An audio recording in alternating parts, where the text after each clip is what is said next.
الحمدللہ رب العالمین والصلاة والسلام علی سید الانبیاء والمرسلین وعلی آلہ واصحابہ اجمعین اما بعد فاعوذ باللہ من الشیطان الرجیم بسم اللہ الرحمن الرحیم الصلاة والسلام علیک یا سیدی یا رسول اللہ وعلی آلک واصحابک یا سیدی یا حبیب اللہ الصلاة والسلام علیک یا سیدی یا نبی اللہ وعلى آلک واصحابک یا سیدی یا نور اللہ۔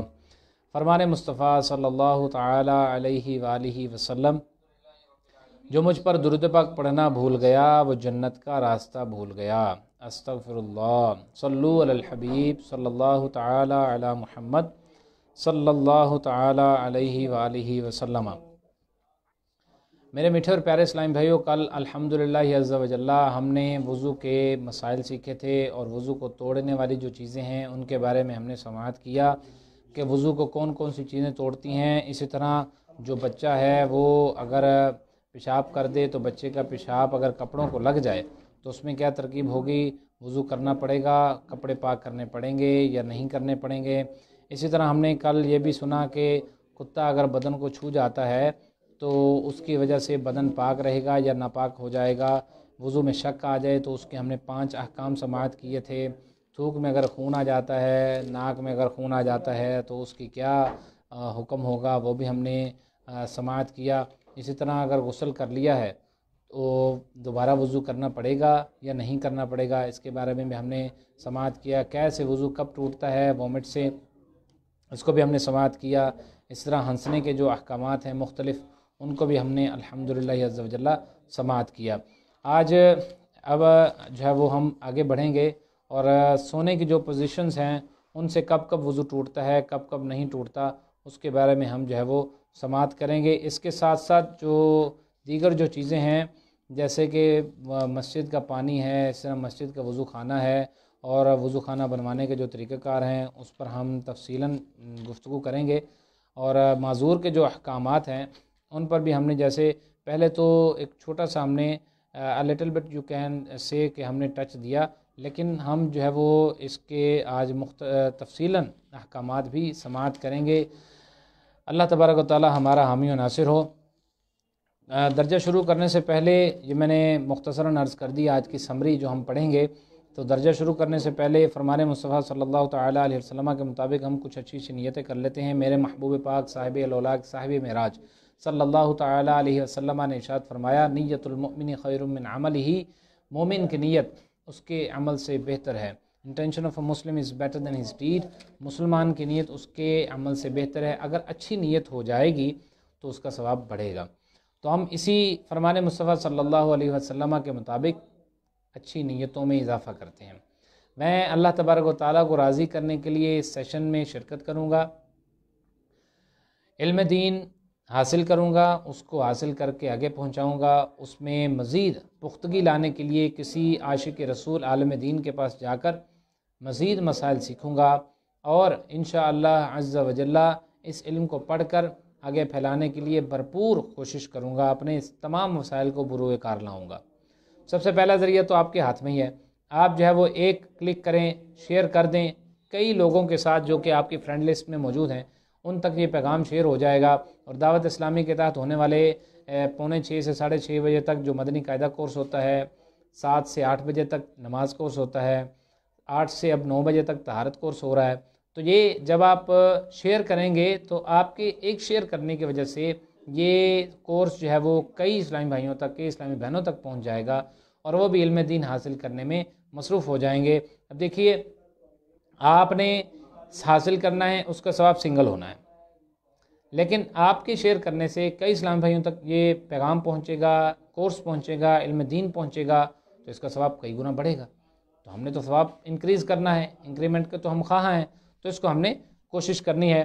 اب جو سونے سے وضو ٹوٹتا ہے یا نہیں ٹوٹتا، اس کے لیے ہم نے سب سے پہلے 2 رول میں بیان کروں گا، 2 رول بیان کیے جائیں گے۔ اس کے بعد جو ہے وہ نیند سے وضو ٹوٹنے کے اور نہ ٹوٹنے کے 10 احکام ٹوٹنے کے ہیں، 10 احکام نہ ٹوٹنے کے ہیں، یعنی اس میں 10 صورتیں ہیں، سچویشنز ہیں۔ اگر اس طرح سوئیں گے تو وضو نہیں ٹوٹے گا، 10 صورتیں ہیں۔ اگر ان حالت میں سوئیں گے تو وضو ٹوٹ جائے گا۔ وہ بھی 10 صورتیں ہیں۔ سب سے پہلے 2 رول ہیں، اس رول پر یہ سارے جو آگے سچویشنز ہیں وہ ڈیپینڈنٹ ہیں، ان رول کو سماعت کیجیے گا۔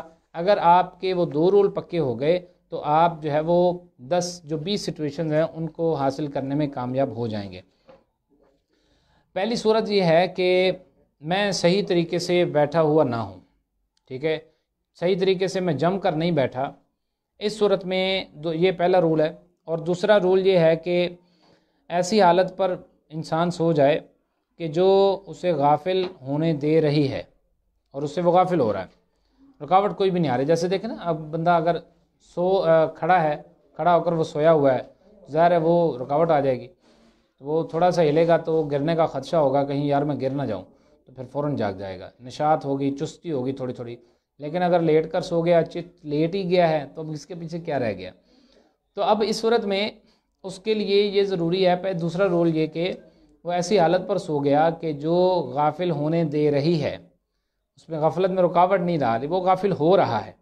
تو اب اگر جم کر بیٹھا بھی نہیں ہے، دونوں اس کی جو سائڈز ہیں، جو سائڈ آف دی بٹکس ہیں، وہ جمی ہوئی نہیں ہیں، اور دوسری صورت کہ غفلت والی نیند وہ سویا ہوا ہے، تو اب اگر ایسا ہے نا تو اس صورت میں اس کا وضو ٹوٹ جائے گا، ٹھیک ہے۔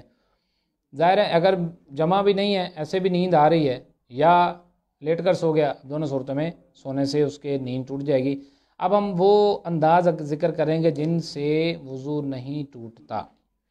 پہلا یہ کہ اس طرح انسان اگر بیٹھ جائے کہ دونوں اس کے سائڈ آف دا بٹکس وہ زمین پر ہیں اور دونوں پاؤں ایک طرف پھیلائے ہوئے ہیں، تو اب کرسی پر جیسے مطلب میں بیٹھا ہوا ہوں، ریل گاڑی میں آپ بیٹھتے ہیں، اس طرح بس کی سیٹ پر بیٹھتے ہیں، تو اس صورت میں بھی اگر نیند آ جائے تو آپ کا وضو نہیں ٹوٹے گا۔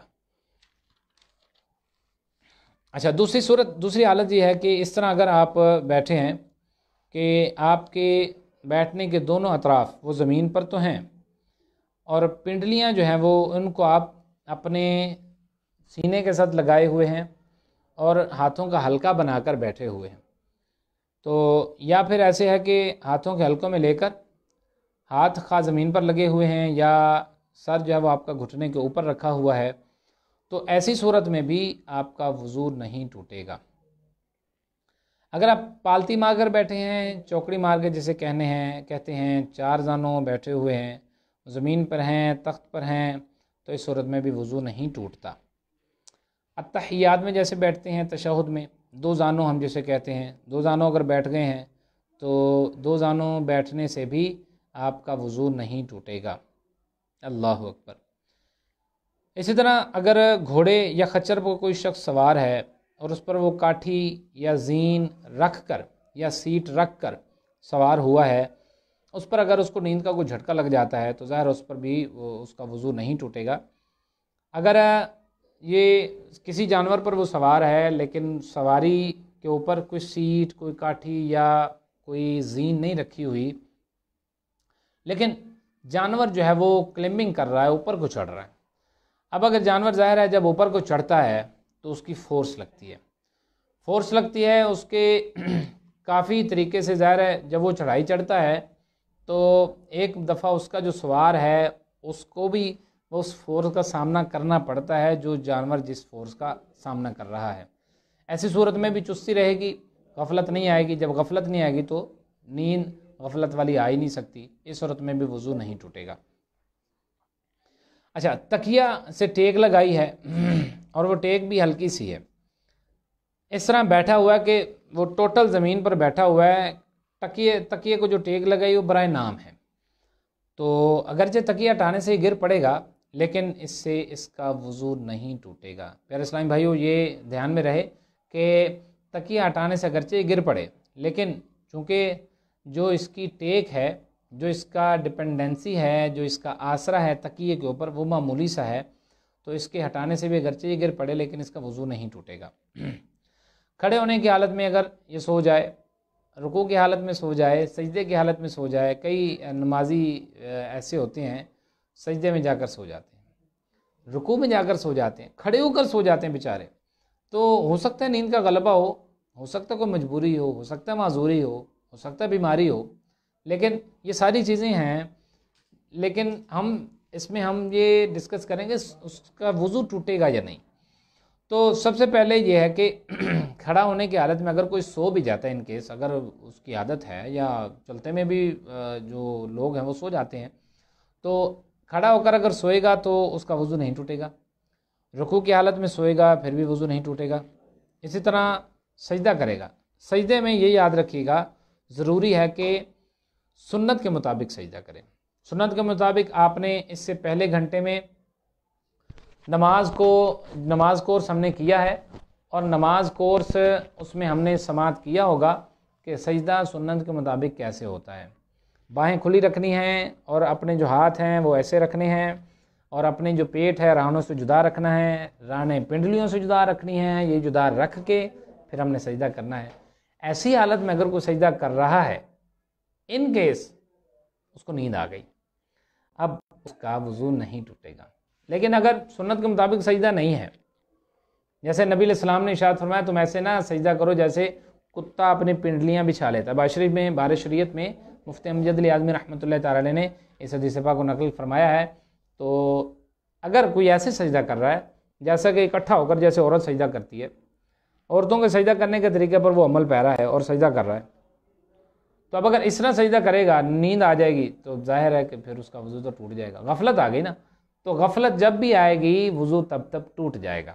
ان 10 صورتوں میں بھی میں نے جو پہلے رول 2 ذکر کیے اس میں بھی دیکھیے، غفلت آ جائے گی وضو ٹوٹ جائے گا، غفلت نہیں آئے گی چستی رہے گی، وہ کیسی بھی حالت ہو وضو نہیں ٹوٹے گا۔ آگے چلتے ہیں۔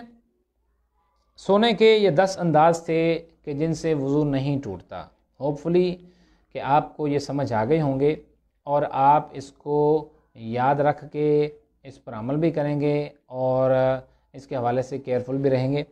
اب ہم بڑھتے ہیں سونے کے وہ 10 انداز کے جن سے وضو ٹوٹ جاتا ہے۔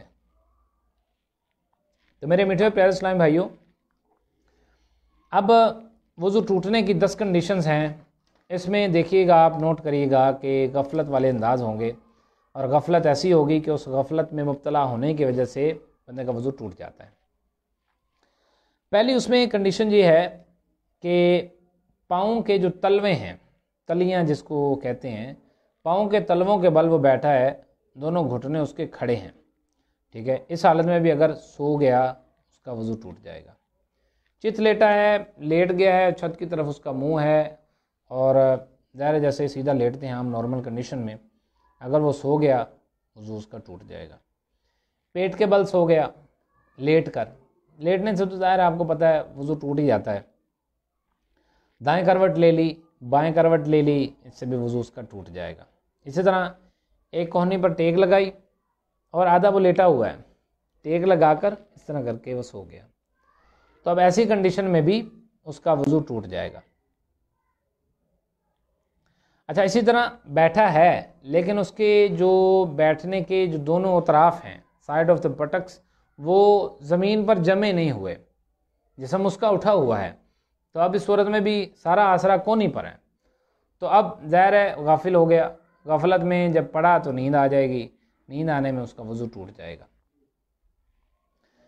جانور کے اوپر وہ سواری تو ہے اس کی، لیکن جانور کی ننگی پشت پر سوار ہے، اس پر کاٹھی نہیں ہے، زین نہیں ہے، اس پر سیٹ نہیں رکھی ہوئی، کچھ بھی نہیں رکھا ہوا، اور جانور نیچے کی جانب جا رہا ہے، ظاہر ہے بڑا سموتھلی جاتا ہے اور بڑے آرام سے وہ جانور جاتا ہے۔ جب وہ جانور جائے گا سوار کو پتہ بھی نہیں چلے گا، جب پتہ بھی نہیں چلے گا تو اس کی نیند آ جائے گی، تو نیند جب آئے گی تو بندہ غافل ہو جائے گا، اس وجہ سے اس میں وضو ٹوٹ رہا ہے۔ اچھا، اسی طرح ایسے کہ سرین اس کے زمین پر جمے نہیں ہوئے، لیکن وہ پیٹ جو ہے وہ اپنی رانوں پر رکھا ہوا ہے، اس نے 2 زانوں بیٹھا ہے اور اتحیات میں بیٹھ کر نیچے چلا گیا، اب نیچے چلا گیا اس کا وضو ٹوٹ جائے گا۔ اسی طرح چوکڑی ماری ہے، چوکڑی ماری اس طرح بیٹھ گیا کہ سر جھکا لیا، سر رانوں پر آ گیا یا پنڈلیوں پر رکھ لیا، اس صورت میں بھی اس کا وضو ٹوٹ جائے گا۔ اللہ اکبر، اللہ اکبر۔ اچھا، اسی طرح میں نے پہلے جیسے عرض کیا پہلے 10 انداز میں کہ جس طرح عورت سجدہ کرتی ہے اس طرح اگر اس نے سجدہ کیا، پیٹ اس نے رانوں کے ساتھ ملا لیا، بازو پہلوؤں سے ملا لیے، کلائیاں اس کی بچھی ہوئی ہیں، تو ان صورتوں میں نماز میں یہ چیزیں جو ہے نا وہ ہوں گی تو اس کا وضو جو ہے وہ ٹوٹ جائے گا، کیونکہ اس صورت میں نماز میں ہو یا نماز میں نہ ہو، جیسے بھی ہو اس کا وضو ٹوٹ جائے گا۔ اب دیکھیے ان صورتوں میں وضو ٹوٹ گیا، سجدے میں وضو ٹوٹ گیا، نماز چلی گئی۔ تو اگر بنا نہیں کرنی تو اس صورت میں پھر ظاہر ہے دوبارہ نماز پڑھے گا وہ۔ اب لہذا بی کیئرفل کہ ایسا نہ ہو کہ آپ نے 4 رکعت نماز پڑھی ہے، آخری رکعت کے آخری سجدے میں آپ سو جائیں، تو آپ کو ساری رکعتیں دوبارہ پڑھنی پڑیں گی۔ تو ظاہر ہے شرطیں تو ہمیں معلوم نہیں ہوتی اسلامی بھائیوں کو کہ شرطیں کون سی ہیں بنا کرنے کی، تو احتیاط یہی ہے کہ نئے سرے سے ہی نماز کو پڑھ لیا جائے۔ اللہ اکبر۔ اپنے میٹھے اور پیارے اسلامی بھائیوں، یہ ضروری ہے کہ جو وضو کیا جاتا ہے، وضو میں یہ ضروری ہے کہ وضو میں پانی کا جو استعمال ہے وہ بہت ہی کم ہو، اسراف نہ ہو، پانی کا استعمال نہایت کم ہو، اور پانی میں جو ضائع ہونے کا خدشہ ہے وہ بھی کم سے کم پایا جائے، بلکہ نہ ہونے کے برابر ہو۔ وجہ اس کی یہ ہے کہ مسواک کرنے سے جو ہے نا وہ بعض اوقات، اس میں ایک احتیاط عرض کر دوں پھر آگے اسراف کی طرف بڑھتے ہیں، کہ گھر میں بھی وضو خانہ ہونا چاہیے، وضو خانہ بنوانا کیسے ہے اس کا بھی پتہ ہونا چاہیے، مساجد کے وضو خانے میں کیا احتیاط ہوتی ہے وہ بھی پتہ ہونا چاہیے۔ تو مسواک کرنے سے میں عرض کروں بعض اوقات نا دانتوں میں آ جاتا ہے خون، اب ظاہر خون آ گیا، تھوک بھی سرخ ہو گیا۔ تھوک سرخ ہونے کے احکامات جو ہے نا وہ ہم نے کل سماعت کیے تھے کہ تھوک جب سرخ ہو جائے تو اس صورت میں وضو ٹوٹتا ہے یا نہیں، کل کا لیکچر آپ دیکھ سکتے ہیں، اس میں آپ کو مکمل احکامات بتائے گئے ہیں۔ لیکن تھوک سرخ ہو گیا، اب کلی کرنی ہے اس کو، ویسے ہی کلی کو جب اوپر سے پھینکیں گے چھینٹیں اڑے گی، اور چھینٹیں اڑ کر کسی کے کپڑے پر پڑیں گی، کپڑے تو ناپاک ہو گئے اتنے جتنے چھینٹیں پڑی ہیں۔ تو اس طرح اب دیکھیے اس میں جو وضو خانے ہیں، وضو خانے آج کل تو پکے بنے ہوئے ہیں، تو پکے بنے ہونے میں بھی جو چھینٹیں وہ اڑتی ہیں، تو اسی طرح جو فلش سسٹم ہے یا کموڈ سسٹم ہے اس میں بھی چھینٹیں اڑتی ہیں پیشاب کی۔ اب پیشاب کی چھینٹوں میں بڑی افسوسناک صورتحال ہے، اسی طرح جو وضو خانے ہیں پکے بنے اس میں بڑی افسوسناک صورتحال ہے، یہ نہیں ہونی چاہیے۔ اس میں ظاہر ہے اس کو کچا تو نہیں کیا جا سکتا، اب آپ کو ہی احتیاط کرنی ضروری ہے کہ آپ اگر کلی کرنی ہے، منہ میں خون آ گیا ہے تو اس کو ذرا احتیاط سے پھینکیں اور پانی کو آہستگی سے ڈالیں تاکہ اڑ کر چھینٹیں کسی کے کپڑوں کو ناپاک نہ کریں۔ یہاں پر میں ایک بات عرض کرتا چلوں کہ ہمارے جو استاد صاحب تھے، استاذ الکل استاد عطا محمد بندیالوی رحمۃ اللہ تعالی علیہ، وہ جو استنجا کیا کرتے تھے، پیشاب جو کیا کرتے تھے وہ کچی مٹی پر کیا کرتے تھے۔ ظاہر ہے پہلے جو لوگ تھے وہ کچی مٹی پر استنجا کیا کرتے تھے، اس کی وجہ کیا تھی؟ اس کی وجہ یہ تھی کہ پیشاب کی چھینٹیں اڑ کر کپڑوں پر نہ پڑیں، اور اگر کپڑوں پر پڑ جاتے ہیں تو اس کا عذاب بڑا سخت ہے۔ اللہ اکبر۔ نبی علیہ الصلوۃ والسلام 2 قبروں پر گزرے، حدیث پاک ہے، فرمایا نبی علیہ الصلوۃ والسلام کے صحابی نے کہ نبی علیہ الصلوۃ والسلام 2 قبروں پر آپ کا گزر ہوا، اس قبروں پر عذاب ہو رہا تھا، منو مٹی کے نیچے 2 لوگ موجود ہیں، ان کو اس دنیا سے گئے ہوئے پتہ نہیں کتنا عرصہ ہو چکا تھا۔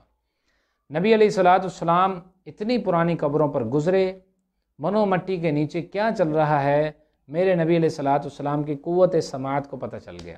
سبحان اللہ، ایسی قوت سماعت اللہ تبارک و تعالیٰ نے ان کو کر رکھی، ان کو دے رکھی ہے کہ وہ کسی عام انسان، عام بشر کے لیے ممکن نہیں ہے کہ وہ حاصل کر لے اور وہ کہے جی میرے پاس بھی ہے، ایسا دعویٰ کر دے، اس کے لیے ممکن ہی نہیں، پاسبل ہی نہیں ہے۔ نبی علیہ الصلوۃ والسلام کی قوت سماعت، اسی طرح تمام قوائے جو حادثہ ہیں، باصرہ ہے، قوت شامہ ہے، سامیہ ہے، دیگر جو قوتیں ہیں نبی علیہ الصلوۃ والسلام کی ہم سے کئی گنا زیادہ ہیں۔ نبی علیہ الصلوۃ والسلام کو 40 مردوں کے برابر طاقت دی گئی۔ 40 مرد کون سے؟ دنیا کے نہیں، جنتی مرد، جنتی مردوں کے جو 40 مرد ہیں ان کے مقابلے، ان کے برابر نبی علیہ الصلوۃ والسلام کو طاقت دی گئی۔ اور نبی علیہ الصلوۃ والسلام اسی لیے تو آپ جو ہے وہ غزوات کے موقع پر ایسے بڑے بڑے پتھر جو کہ صحابہ کرام سے نہیں اٹھائے جاتے تھے، نبی علیہ الصلوۃ والسلام خود اٹھا دیا کرتے تھے۔ اللہ اکبر۔ کیا آپ کے بازو میں زور ہوگا، کیا آپ کے بازو میں اللہ تعالیٰ نے طاقت رکھی ہوگی؟ الغرض نبی علیہ الصلوۃ والسلام نے منو مٹی کے نیچے کیسے مردوں کے عذاب قبر ہونے کی آواز کو سماعت کر لیا، اس کو سمجھ لیا، اس کو ڈیٹیکٹ کر لیا۔ قربان جائیں نبی علیہ السلام کی سماعت پر کہ آپ صلی اللہ تعالیٰ علیہ وسلم کو رب نے کتنا نواز رکھا ہے۔ اور کیوں نہ ہو، میرے نبی علیہ السلام ہیں، آپ کے محبوب علیہ السلام ہیں، آپ کے نبی ہیں، پوری کائنات کے نبی ہیں، فخر آدم ہیں، فخر آدم و بنی آدم ہیں۔ نبی علیہ السلام کو وہ عطا کیا گیا جو کہ نہ اولین کو ملا نہ آخرین کو ملا، اور نبی علیہ السلام کو اللہ تبارک و تعالیٰ نے وہ عطائیں کی کہ جو عطا کسی اور کو میسر نہیں ہے۔ نبی علیہ السلام نے منو مٹی کے نیچے ہوتا ہوا عذاب ڈیٹیکٹ کر لیا۔ فرمایا میرے صحابہ، ان 2 قبروں میں عذاب ہو رہا ہے، اور یہ کوئی بڑی چیز سے نہیں ہو رہا، بلکہ نہایت چھوٹی چھوٹی چیزوں کی وجہ سے، جن سے مطلب بچنا بڑا آسان ہے، بڑا ممکن ہے، اس کی وجہ سے ان کو عذاب ہو رہا ہے۔ صحابہ کرام علیہم رضوان نے سماعت کیا، سنا نبی علیہ السلام کے فرمان کو۔ اس کے بعد نبی علیہ السلام نے ارشاد فرمایا، تم جانتے ہو 2 جو چیزیں ہیں جن کی وجہ سے ان کو عذاب ہو رہا ہے، اس میں سے پہلی چیز چغلی ہے۔ ایک چغلی بڑی کرتا تھا، جیسے شکایتیں لگانا، غیبتیں وغیرہ کرنا، اور دوسرا پیشاب کے باریک چھینٹوں سے بچتا نہیں تھا۔ اب مائنر سمجھ کے وہ اگنور کر دیا کرتا ہوگا، جس کی وجہ سے وہ عذاب میں مبتلا ہو گیا۔ نبی علیہ السلام نے کھجور کی ایک ٹہنی لی جو کہ سرسبز تھی، اس کو آپ نے 2 ٹکڑوں میں تقسیم کیا، ایک اس قبر پر لگا دیا، ایک اس قبر پر لگا دیا، اور ارشاد فرمایا کہ جب تک یہ ٹہنیاں تر رہیں گی، ان دونوں مردوں پر سے اللہ تبارک و تعالیٰ عذاب میں تخفیف فرما دے گا یا اٹھا لے گا۔ اب دیکھیے نبی علیہ السلام نے اس کا حل بھی دیا، لیکن ہمیں سیکھنے کو یہ مدنی پھول ملے کہ پیشاب کی چھینٹوں سے بچنا ضروری ہے۔ فرمایا نبی علیہ السلام نے، پیشاب کی چھینٹوں سے بچو، فَإِنَّ عَامَّةَ عَذَابِ الْقَبْرِ مِنْهُ، او کما قال صلی اللہ علیہ وسلم، پیشاب کی قطروں سے بچو، پیشاب کی چھینٹوں سے بچو۔ کیوں؟ عام طور پر عذاب قبر جو ہے وہ انہی باریک چھینٹوں کی وجہ سے ہوتا ہے۔ تو اب دیکھیے، جو فلش سسٹم ہے، سنجا خانہ، اس کو تو ہم کچا نہیں کر سکتے، لیکن ہم احتیاط تو کر سکتے ہیں، ہم بچ تو سکتے ہیں۔ ہم کیوں نہیں بچ سکتے؟ ہم بچ سکتے ہیں۔ ہم تھوڑی سی احتیاط کریں تو وضو خانے میں جو چھینٹیں اڑ کر ہماری طرف واپس آئیں گے، ان میں بھی ہم احتیاط کر سکتے ہیں۔ سنجا خانے میں پیشاب کی چھینٹوں سے بھی بچ سکتے ہیں، کموڈ میں جو پیشاب کی چھینٹیں وہاں سے بھی بچ سکتے ہیں۔ تو الغرض یہ جو نجاست ہے، نجاست غلیظہ ہے، اس سے ہم بچنے کی ترکیب کر سکتے ہیں۔ تو میں یہ عرض کر رہا تھا کہ اگر مسواک کرنے سے بعض اوقات دانتوں میں خون آ جاتا ہے، وہ کلی کی کلی کر کے متودی نے یا وضو کرنے والے نے یا نمازی نے اس کو پھینک دیا، اس پھینکنے سے وہ چینٹیں ریورس ہو کر آئیں، تو اس کی وجہ سے بھی کپڑے ناپاک ہو جائیں گے۔ اگر وہ 1 درہم کے برابر ہیں، 1 درہم کیا ہوتا ہے؟ 1 درہم انشاءاللہ عز و جل ہم آگے سیکھیں گے 1 درہم کی مقدار کتنی ہے، پوائنٹس میں کتنی ہے، اسی طرح چوڑائی میں کتنی ہے، اور یہ ساری چیزیں لیکوڈ میں ہو تو کتنی ہوتی ہے، کتنی نجاست اگر کپڑے کو لگ جائے تو کپڑا دھونا فرض ہوتا ہے، کپڑے سے نماز کب نہیں ہوتی، کتنی نجاست چل جاتی ہے، بندہ نماز پڑھ لے تو ہو بھی جاتی ہے۔ یہ چیزیں انشاءاللہ العزیز آگے چل کے سماعت کریں گے۔ تو یہ چیزیں جو ہیں وہ ضروری ہیں۔ بیسن کا رواج آج کل بڑا ہے، بیسن پر کھڑے کھڑے ہو کر جو ہے وہ لوگ وضو کرتے ہیں، یہ مستحب کے خلاف ہے، ٹھیک ہے۔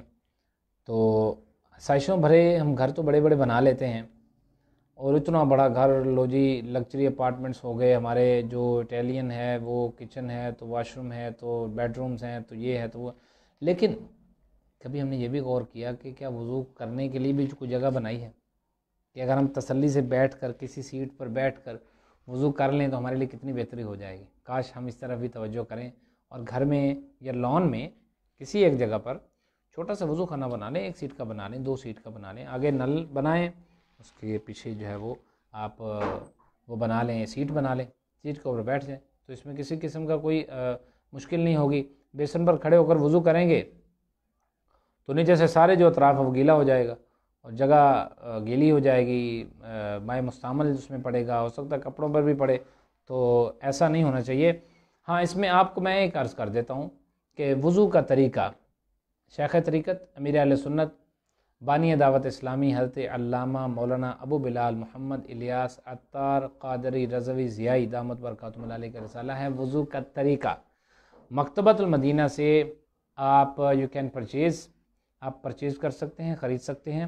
اور جو وضو کا طریقہ رسالہ ہے وہ آپ ڈاؤن لوڈ بھی کر سکتے ہیں.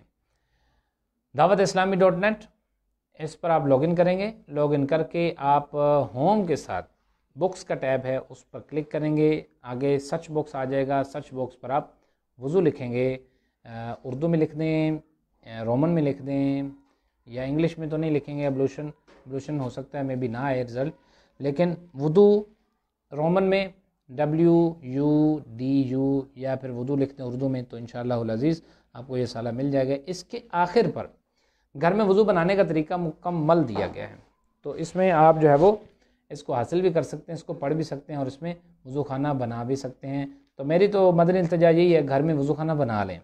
بہتری ہے بیٹھ کر کم از کم ٹھیک طریقے سے وضو تو ہو سکتا ہے. اب اس کی لمبائی چوڑائی بھی آپ نے دی ہوئی ہے، کتنے انچ اوپر ہے، کتنے انچ کا کھانچا ہے، کتنے انچ کی سیٹ ہے، ٹیپ ٹوٹی یا نلکا ہے اس کی جو بڑھانا ہے آگے وہ کتنا بڑھانا ہے، پانی کہاں پر گرے گا کہاں پر نہیں گرے. یہ ساری چیزیں میرا اہل سنت دامت برکاتہم اللہ علیہ نے وضو کا طریقہ رسالہ کے اینڈ میں بیان کی ہوئی ہیں. اور ویسے بھی وضو کا طریقہ رسالہ اس لحاظ سے بھی مفید ہے کہ اس میں وضو کے جو باریک باریک احکام ہیں، گہرے احکام ہیں، وہ بھی آپ دامت برکاتہم اللہ علیہ نے بیان کر رکھے ہیں. اللہ اکبر. اب بڑھتے ہیں کہ معذور کا وضو. معذور ہوتا کیا ہے؟ What is the definition of معذور؟ معذور کی ڈیفینیشن کیا ہے؟ اس کی تعریف کیا ہے؟ اس کا کرائٹیریا کیا ہے؟ ایک شخص کب معذور ہوتا ہے اور اس کو کچھ ریلیف بھی ملتی ہے، یا پھر وہ وضو بیچارہ کرتا رہے گا، کپڑے دھوتا رہے گا؟ تو ایسا اس کے لیے کرنا پاسبل تو نہیں ہے، ظاہر ہے مشقت ہے، بہت زیادہ مشقت ہے. تو اس لحاظ سے بھی میں عرض کرتا ہوں. اور آخر میں انشاءاللہ العزیز آپ کے جو سوالات کے جوابات ہیں وہ بھی دیے جائیں گے انشاءاللہ عز و جل. آپ مزید بھی اس میں کمنٹس میں سوال بھی کیجیے گا، اور اگر کسی اور اسلام بھائی کا، اسلام بہن کا کوئی سوال ہو تو آپ اس میں بھی وہ کر سکتے ہیں انشاءاللہ العزیز سیشن کے اینڈ میں، یا پھر کل جو ہے وہ وقت مناسب پر اس کا جواب دے دیا جائے گا. کل کا بھی انشاءاللہ عز و جل کچھ سوالات میرے پاس آئے ہوئے ہیں، وہ بھی ابھی سیشن کے اینڈ میں ان کا جواب دیا جائے گا، تو اینڈ تک جو ہے وہ جڑے رہیے گا. بڑھتے ہیں آگے. معذور کسے کہتے ہیں؟ معذور کی ڈیفینیشن کیا ہوتی ہے؟ سب سے پہلے ہم عذر کی طرف بڑھتے ہیں. دیکھیے، اگر کسی کو جو ہے وہ پیشاب کا قطرہ آتا ہے، یا ہوا خارج ہوتی رہتی ہے، یا زخم ہے وہ بہتا رہتا ہے، اس سے خون نکلتا رہتا ہے، اسی طرح آنکھ دکھ رہی ہے، اشوب چشم ہے، اس سے پانی بہتا رہتا ہے، جسم کے کسی حصے سے خون نکلتا رہتا ہے، یا اسی طرح پھوڑا پھنسی ہے اس سے وہ آتا رہتا ہے، یا وومٹس آنے لگ پڑی ہیں، دست آنے لگ پڑے ہیں، ان دست آنے کی وجہ سے وضو تو ظاہر ہے میرے میٹھے اور پیارے اسلام بھائیوں، اسلام بہنوں، وضو ٹوٹ جاتا ہے. ٹھیک ہے، لیکن اب مسئلہ یہ ہے، ایک مرتبہ تو میں نے وضو کر لیا، پھر ٹوٹ گیا. نماز پڑھ رہا تھا، ایک رکعت پڑھی تھی، پھر ٹوٹ گیا. اب پھر وضو کیا، پھر وضو کرنے کے بعد پھر دوبارہ کوشش کی، چلو یار میں وضو کر کے نا تو وہ نماز پڑھ لوں. پھر میں نے کوشش کی، لیکن پھر دوسری رکعت پر پہنچا تھا، یا میں اللہ اکبر ہی کہنے لگا تھا، لیکن وہ وضو میرا پھر ٹوٹ گیا. اس صورتحال میں نے کیا کرنا ہے، کیسے میں اس کو ہینڈل کروں گا، کیسے میں اس میں کوئی ریلیف مل سکتی ہے مجھے، اور کس طرح میں ایک معذور کا ٹیگ لے کر آسانی کے ساتھ اپنی نماز پڑھ سکتا ہوں. تو آئیے سنتے ہیں، سماعت کرتے ہیں. معذور شرعی طور پر کسے کہتے ہیں؟ ایک تو آپ کی زبان میں معذور کہتے ہیں نا، جو ڈس ایبلٹی جسے کہتے ہیں، ہاتھ پاؤں سے معذور ہے، آنکھ سے معذور ہے، یا مطلب مجنوں ہے یا پاگل ہے، اس طرح کا معذور. تو یہ ڈس ایبلٹی کی ہم بات نہیں کر رہے، ہم ڈس ایبلٹی یہ والی جو شرعی طور پر ہوتی ہے اس کے لحاظ سے ہم ڈسکس کریں گے کہ شرعی طور پر معذور کسے کہتے ہیں، کون ہوتا ہے، اور کب ایک شخص جو ہے وہ معذور شمار کیا جاتا ہے. اچھا، اب دیکھیے، ایک کا وضو اس مرض سے جو ہے وہ چلا تو جائے گا، نہیں ٹوٹے گا، لیکن ایک شخص کو اگر کوئی عذر ہے، کوئی مسئلہ ہے، تو وہ کب معذور ہوگا اور کب معذور نہیں ہوگا، اس کے لیے اس کا عذر دیکھیے گا. اگر اس کو قطرہ آنے کی بیماری ہے، یا ہوا خارج ہو جاتی ہے، یا اسی طرح زخم بہہ پڑتا ہے، دکھتی آنکھ سے آنسو جاری ہیں، چل رہے ہیں، یا پھوڑے یا ناسور ہے اس سے رطوبت بہتی ہے، اسی طرح دست آنے کی بیماری ہے، تو اگر کسی کو اس طرح مسلسل مرض جاری ہے، جیسے کہ میں نے عرض کیا، لیٹ سپوز سمجھنے کی کوشش کیجیے گا، بڑا آسان ہے، ظہر سے عصر تک لیٹ سپوز کہ 2 گھنٹے ٹائم ہے، ایسے ہوتا نہیں ہے، اور ٹائم تو زیادہ ہوتا ہے، سردیوں میں یہ 1.5-2 گھنٹے یا 2.5 گھنٹے ہوتا ہے، گرمی میں تو کافی ٹائم ہوتا ہے، ہمارے ہاں پاکستان میں تو کافی ٹائم ہے، اس میں 3 سے 4 گھنٹے ہوتے ہیں ظہر سے لے کر عصر تک، لیکن لیٹ سپوز فرض کر لیں ظہر سے عصر تک 2 گھنٹے ہیں، ان 2 گھنٹوں میں اس معذور کا جو عذر ہے، سلسلے بول یعنی پیشاب کا مرض ہے، اسی طرح ہوا کے خروج کا مسئلہ ہے، دست آ رہے ہیں، اسی طرح وہ بیچ نکل رہا ہے، یا جسم کے کسی حصے سے خون نکل رہا ہے اور وہ جاری ہے، اب اس طرح اگر یہ مسئلہ ہے اور وہ ظہر سے لے کر عصر تک مسلسل جاری رہا، رکا نہیں، وہ کوشش کرتا ہے وضو کرنے کی، وضو کر رہا ہوتا ہے، وہ خون پھر شروع، وضو کر رہا ہوتا ہے، ہوا پھر خارج ہونے لگ پڑتی ہے، وضو کر رہا ہوتا ہے، زخم سے رطوبت پھر بہنے لگ پڑتی ہے، یہ بڑی وہ پریشان کن حال صورتحال میں ہے، اور وہ بڑا وہ پریشان ہے، ظہر سے عصر تک یہی سلسلہ چلتا رہا، وضو کرنے کی فرصت نہیں ملی، مہلت نہیں ملی، وضو کے دوران یہ سلسلہ ہوا، یا وضو کر کے اللہ اکبر کہنے لگا ہی تھا، پھر مرض نے ہاتھ کھینچنے کو کہا کہ نہیں بھائی جان آپ ابھی نماز شروع نہیں کر سکتے، آپ واپس آ جائیے، ظہر سے عصر تک اس کا یہ سلسلہ رہا، اس کے بعد دیکھیے عصر کا جب اذان ہوگی، وقت داخل ہو جائے گا، اب اس پر معذور کا ٹیگ لگ جائے گا کہ یہ معذور ہو چکا ہے، عصر کے وقت کے داخل ہونے کے بعد وہ کیا کرے گا میرے میٹھے اور پیارے اسلامی بھائیوں، وضو کرے گا یا وضو کرے گی، وضو کرے گا وقت کے داخل ہونے کے بعد، اور وقت کے داخل ہونے کے بعد جب وہ وضو کر لے گا تو اب وہ اس وضو سے جتنی چاہے نمازیں پڑھ لے، اس کو جو عذر ہے اس کی طرف توجہ نہ کرے، شریعت اس کو رخصت دے رہی ہے کہ بھائی جان آپ یا اسلامی بہن یا اسلامی بھائی آپ جو ہے وہ اس وضو سے جتنی چاہے نمازیں عصر کے وقت کے اندر پڑھ لو، ہاں یہ یاد رکھیے گا کہ عصر کے دوران کم از کم ایک دفعہ اس عذر کا وجود ایگزسٹنس پائے جانی ضروری ہے، ایک دفعہ بھی ہو جائے وہ کافی ہے، تاکہ وہ عذر اس کا چلتا رہے، ہم مان لیں کہ بھئی ابھی بھی وہ معذور ہی ہے، عصر کا وضو کرے گا، نوافل پڑھے، قضا پڑھے، ادا پڑھے، جو بھی جتنی بھی نمازیں پڑھنا چاہے وہ پڑھ سکتا ہے، ہاں یہ یاد رکھیے گا کہ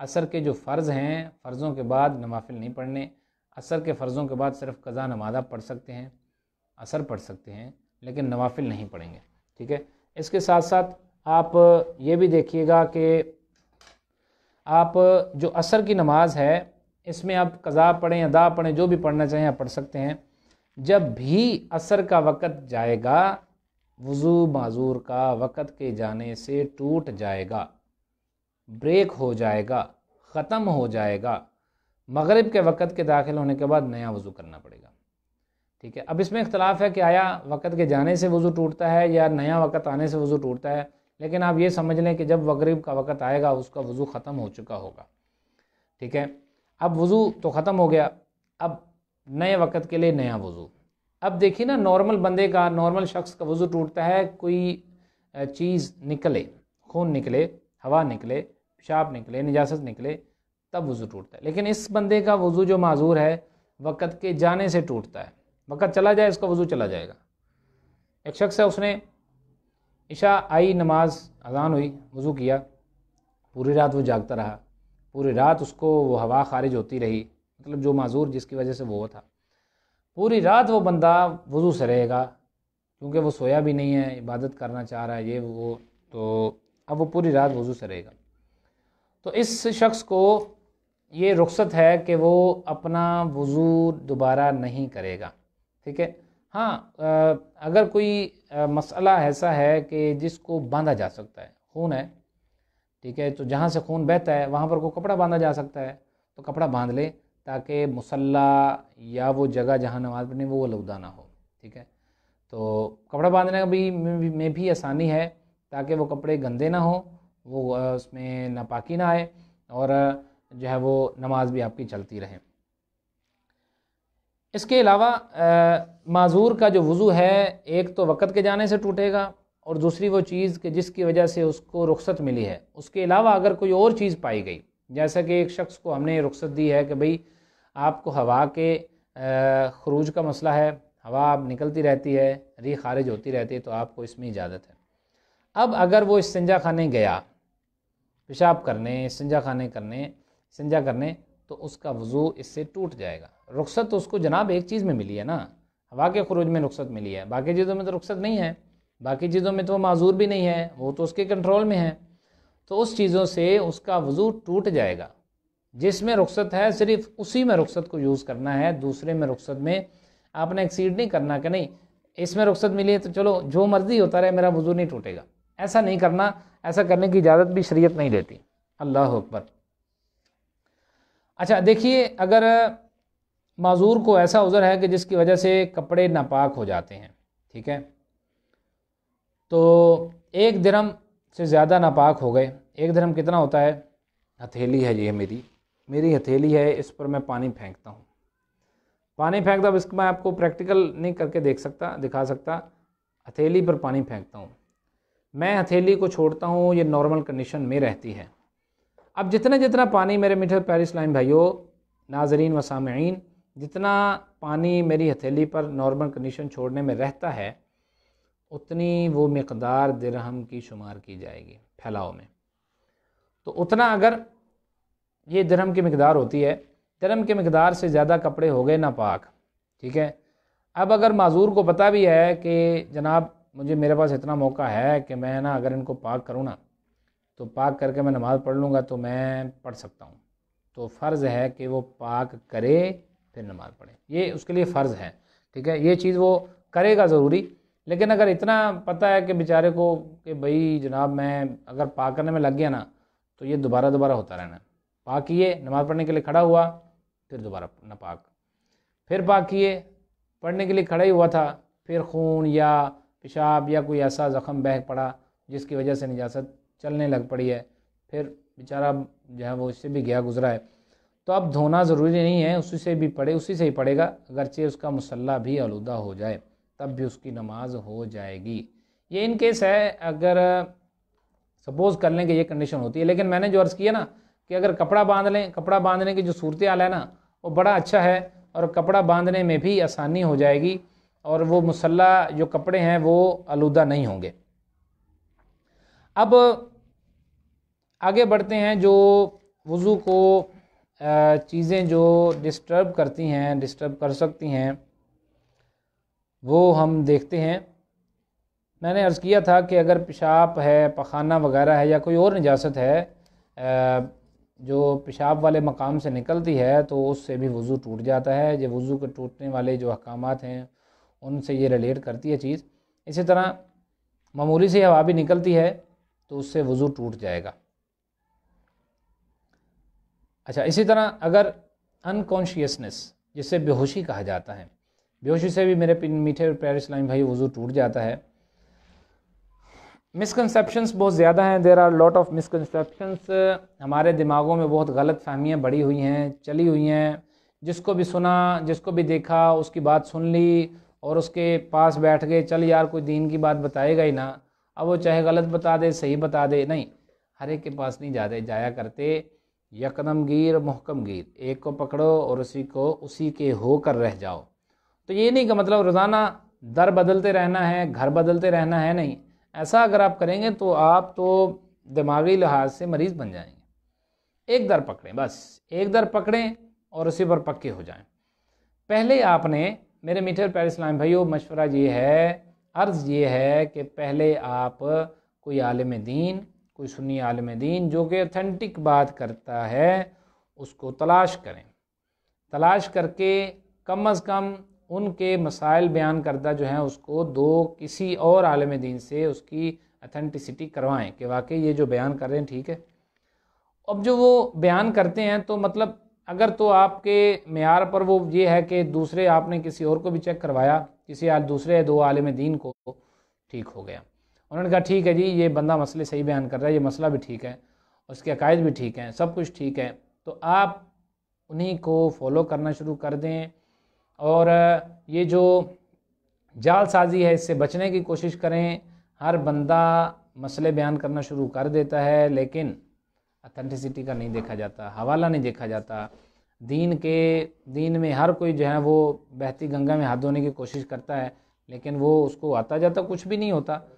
تو ضروری یہ ہے کہ ہمارے دعوت اسلامی کے مدنی چینل پر احکام تجارت کا سلسلہ چلتا ہے۔ ماشاءاللہ مفتی علی اصغر صاحب عطاری زیدہ مجد اس کو جو ہے وہ چلاتے ہیں، اسی طرح مفتی حسان صاحب وہ بھی مدنی چینل پر تشریف لاتے ہیں، دیگر جو مفتیان کرام ہیں وہ وہاں پر ہوتے ہیں۔ اس کے علاوہ دارالفتاء اہل سنت، اس کے نمبرز وہ بھی آپ کو مدرسۃ المدینہ آن لائن کے آفیشیل پیج پر مل جائیں گے، جہاں سے اب یہ سیشن آن لائن ہے۔ اس کے علاوہ دعوت اسلامی کے دیگر جو پیجز پر ہیں وہاں پر بھی آپ کو دارالفتاء اہل سنت کا نمبر مل جائے گا۔ تو کوئی بھی مسئلہ سنیں اس کو پہلے دارالفتاء سے اتھینٹک کریں کہ واقعی بھئی یہ مستند ہے، اگر تو ہے تو پھر تو ٹھیک ہے، ورنہ اس مسئلے کو لیو کر دیں اور چپ کر کے آگے گزر جائیں۔ تو میں یہ عرض کر رہا تھا کہ بعض لوگ یہ کہتے ہیں کہ خنزیر کا نام لیں، پنجابی میں اسے بار والا کہتے ہیں، انگلش میں پگ کہتے ہیں، اس طرح سوائن کہتے ہیں یا خنزیر کہتے ہیں، تو خنزیر کا نام لینے سے وضو نہیں ٹوٹتا۔ میرے شیخ طریقت امیر اہل سنت دامت برکاتہم العالیہ ارشاد فرماتے ہیں، دیکھو بیٹا، خنزیر کا نام تو قرآن میں ہے، اللہ تبارک و تعالیٰ نے 2 سے 3 جگہوں پر یا اس سے زیادہ جگہوں پر خنزیر کا نام ذکر کیا۔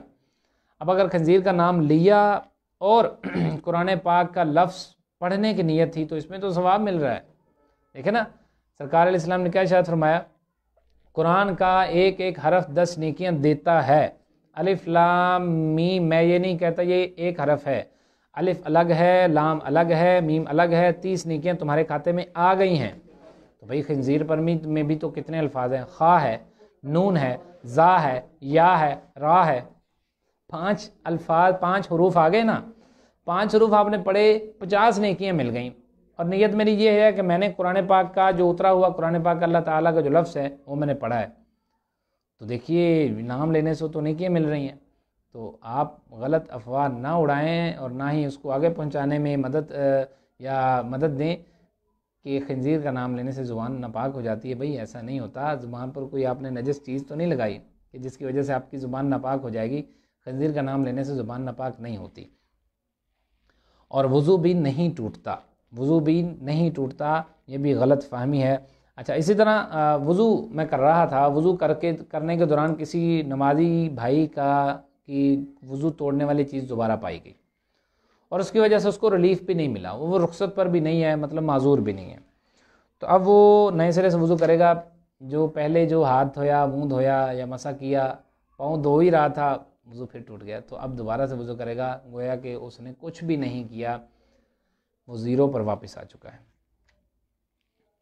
اچھا، اسی طرح قرآن پاک کو چھونا یا اس کی کسی آیت کو چھونا، کسی بھی زبان میں قرآن پاک کا ترجمہ ہے اس کو چھونا، اس کو بے وضو ہاتھ لگانا حرام ہے۔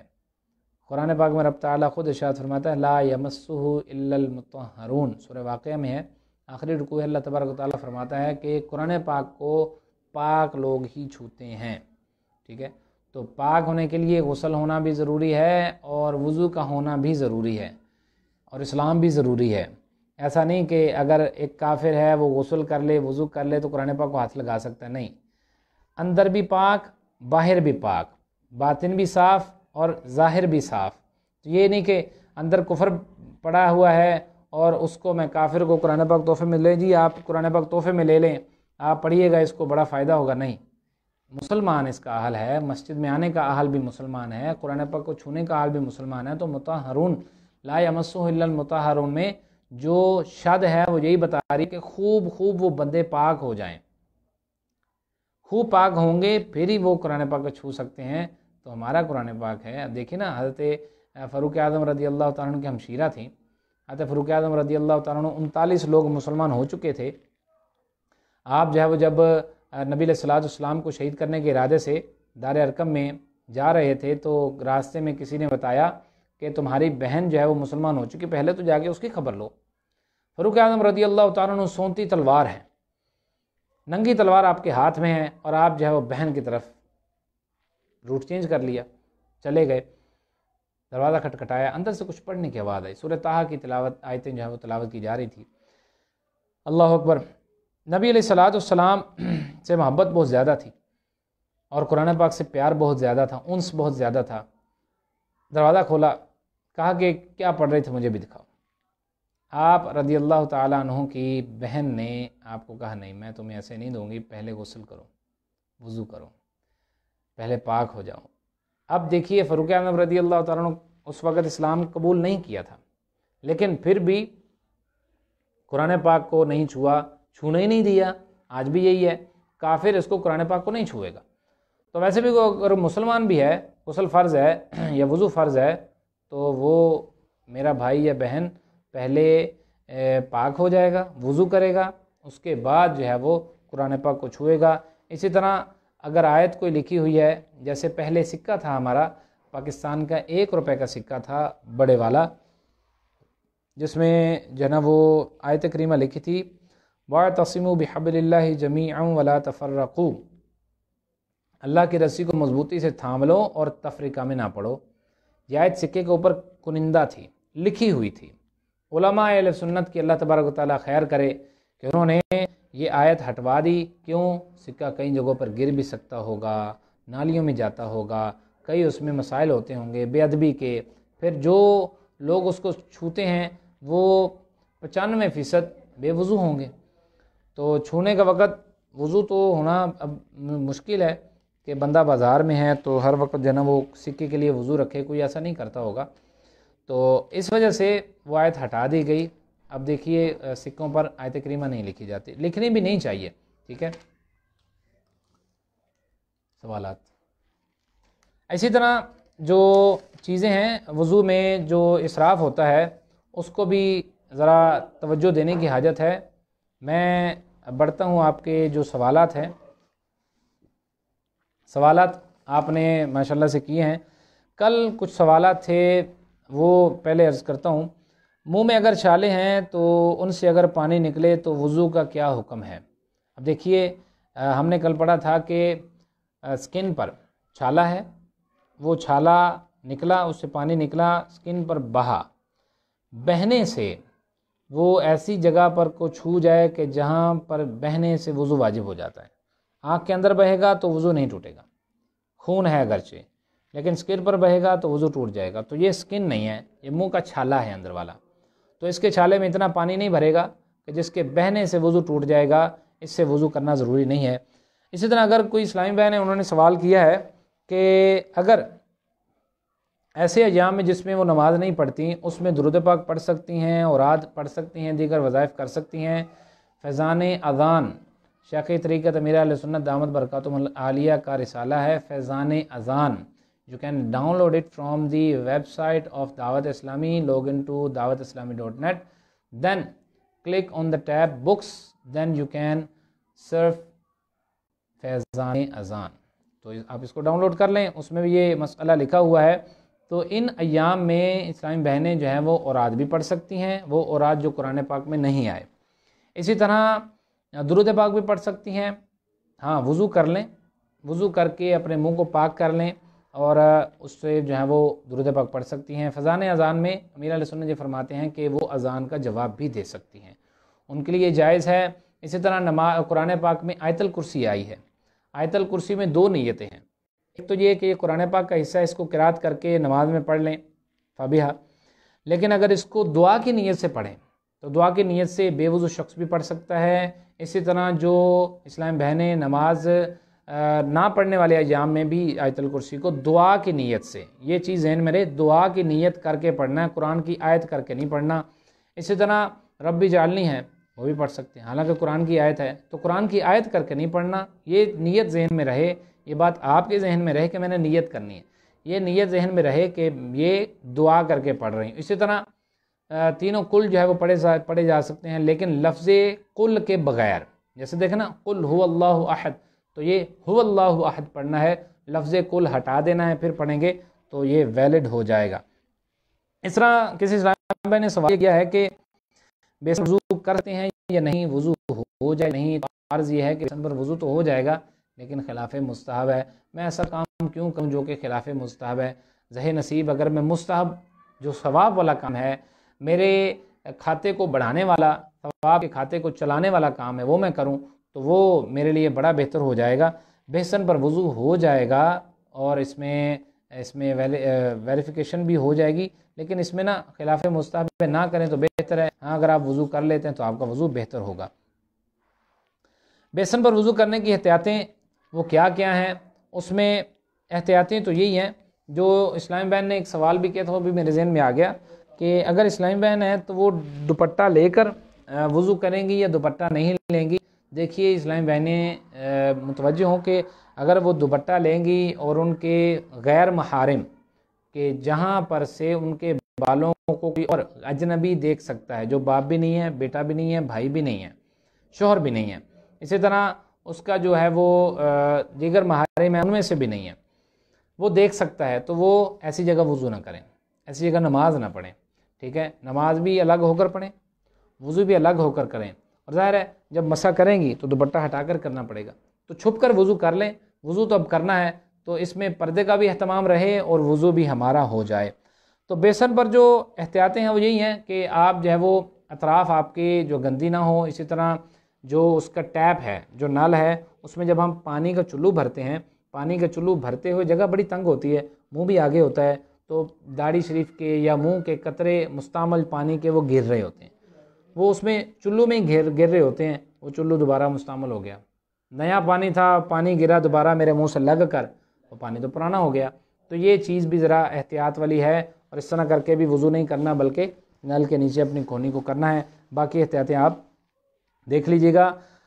فرماتے ہیں اس میں سوال اگلا یہ ہے کہ کان سے مسلسل اگر پیپ آ رہی ہے تو وضو کا کیا حکم ہے؟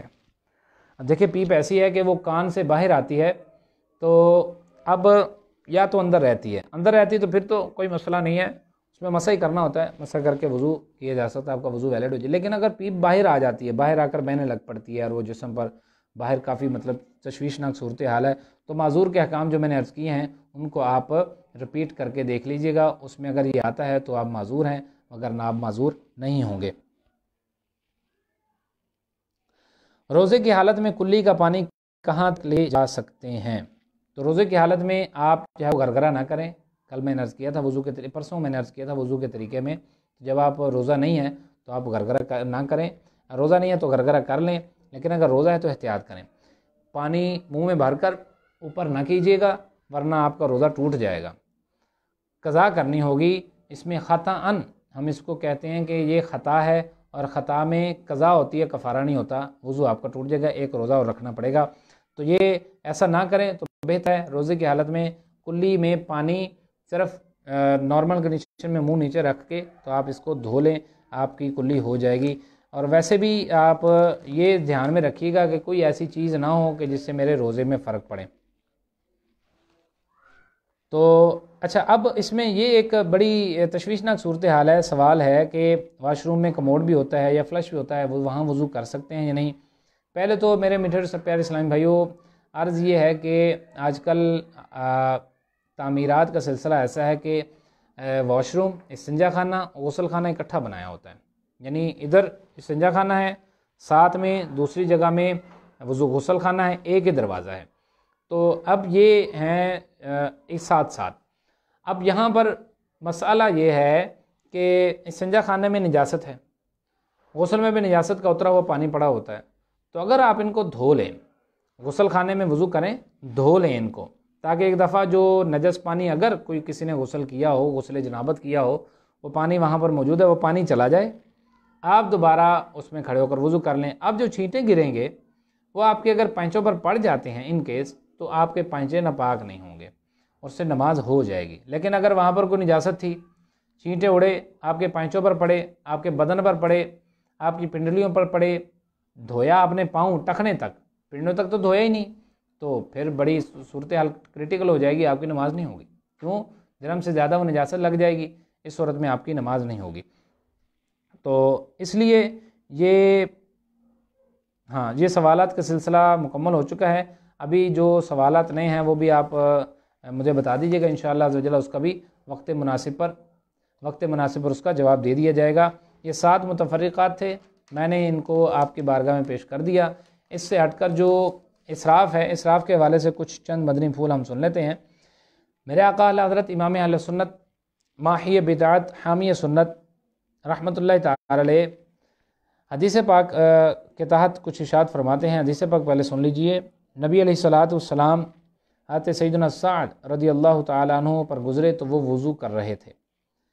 نبی علیہ الصلوۃ والسلام نے ارشاد فرمایا، سعد یہ اسراف کیسا؟ اسراف کا معنی ہوتا ہے پانی حد سے زیادہ استعمال کرنا۔ تو عرض کی یا رسول اللہ صلی اللہ علیہ وسلم، کیا وضو میں بھی اسراف ہوتا ہے؟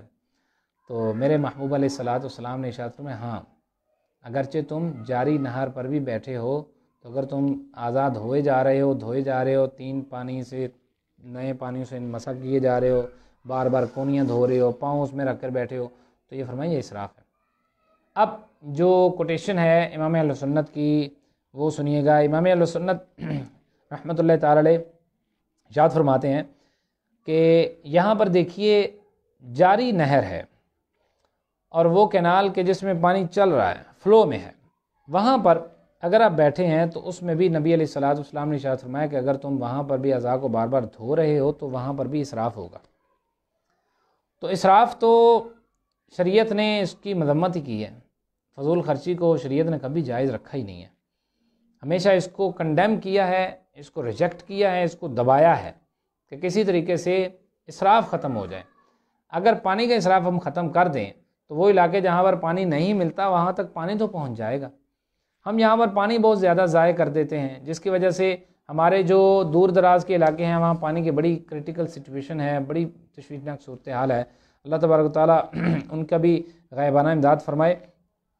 تو اسراف فی الوضو جو ہے نا، اس میں نہیں کا صیغہ وارد ہے، نبی علیہ الصلوۃ والسلام نے اس میں نہیں فرمائی، اور یہ حقیقتاً تحریم ہے، یعنی یہ جو ہے وہ حرام ہونے کا فائدہ دیتی ہے، اور اس سے یہ پتہ چلتا ہے کہ بیجا خرچ یہ کہیں پر بھی ٹھیک نہیں ہے۔ لائٹ چلتی ہے، ضرورت نہیں ہے، لائٹ چل رہی ہے، بیجا خرچ ہے۔ اسی طرح پانی چل رہا ہے، پانی کی ٹنکی فل ہو چکی ہے، پھر بھی موٹر چلی ہوئی ہے، پانی گر رہا ہے اور پانی کا اسراف ہو رہا ہے، یہ بھی بیجا خرچ ہے۔ اسی طرح کپڑوں کی مجھے 2 جوڑوں کی ضرورت ہے، میں 10 جوڑے بنوا لیتا ہوں، اور ایسے لگژری یا دلکش یا فینسی بنا لیتا ہوں کہ جن کی ضرورت بھی نہیں، یہ بھی اسراف ہے۔ جوتا ایک چاہیے، 20 جوتے لے لیتا ہوں، یہ بھی اسراف ہے۔ تو یہ ساری جو صورتحال ہیں یہ اسراف ہیں۔ مفسر شہیر حضرت مفتی احمد یار خان نیمی رحمۃ اللہ تعالی علیہ اعلیٰ حضرت کے جو فتویٰ میں ہے نا کوٹیشن تھی، اس میں آپ فرماتے ہیں کہ ناجائز جگہ پر خرچ کرنا بھی بیجا خرچ ہے، ناجائز جگہ پر خرچ کرنا بھی بیجا خرچ ہے، اور سارا مال خیرات کر کے بچوں کو فقیر بنا دینا یہ بھی بیجا خرچ ہے، ضرورت سے زیادہ خرچ کرنا بھی بیجا خرچ ہے۔ تو اس لیے اعضائے وضو کو 4 بار دھونا یہ بھی بیجا خرچ ہے، یہ اسراف ہے۔ یہ صورتیں میں نے آپ کو سامنے ذکر کر دی ہیں، تو ایسا نہ ہو کہ آپ ان میں سے کوئی اسلام بھائی ان میں کسی صورت میں مبتلا ہو اور وہ بیچارہ بیجا خرچ میں پڑا ہوا ہو اور مال کو ضائع کرتا رہے۔ نہیں، ایسا نہیں کرنا، ہم نے بیجا خرچ سے بچنا ہے اور ہم نے خرچ کی طرف آنا ہے، جتنی ضرورت ہے اتنی چیز کو خرچ کرنا ہے۔ تو آج ہم نے الحمدللہ عز وجل going to summarise my this session, اس میں ہم نے وضو کے احکامات میں جو بقیہ احکامات تھے وہ پڑھے، مساجد کے وضو خانے کے بارے میں پڑھا، 20 ایسے احکامات تھے جن میں ہم نے یہ پڑھا کہ 10 انداز سے وضو ٹوٹ جاتا ہے، 10 انداز میں سونے سے وضو نہیں ٹوٹتا۔ اسی طرح جو وضو خانہ بنوانے کا طریقہ تھا اس کا ہم نے پڑھا، وضو کے طریقے میں پڑھ سکتے ہیں۔ معذور کسے کہتے ہیں، سب سے زیادہ فیمس جو ٹاپک ہے معذور، شرعی معذور، وہ کیا ہوتا ہے وہ ہم نے پڑھا، آج سیکھا۔ اسی طرح جو 7 متفرقات وضو کو توڑنے والے اور اسراف کے بارے میں ہم نے سنا۔ اللہ تبارک و تعالی ہمیں اس کو یاد رکھنے کی، عمل کرنے کی توفیق عطا فرمائے، آمین بجاہ النبی الامین صلی اللہ تعالی علیہ وسلم۔ صلوا علی الحبیب صلی اللہ تعالی علی محمد صلی اللہ علیہ وسلم۔